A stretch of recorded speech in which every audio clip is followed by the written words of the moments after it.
हाँ बहुत दिनों के बाद। मनीषा। आ जाओ आ जाओ आ जाओ। मनीषा। नो नो नो नो नो, उनको रहने दो, टेस्ट से उनको डिस्टर्ब। अच्छा कोई बात नहीं।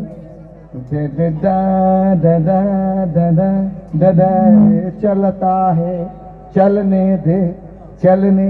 काले काले लहंगे पे कढ़ाई नहीं होती, काले काले लहंगे पे तेरी कढ़ाई नहीं होती।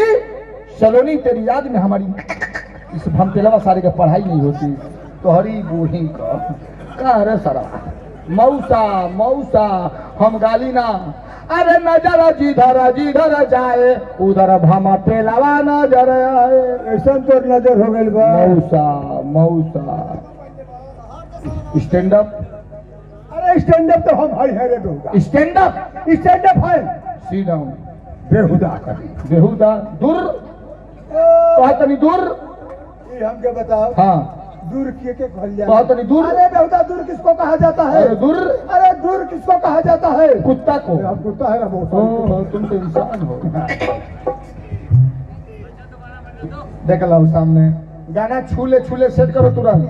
सेट हो गया तो लगाओ तो क्या बकवास चलो करो बाबू प्यारे से। छूले सुनो, ऐसा डांस होना चाहिए कि लोग पागल हो जाए। अरे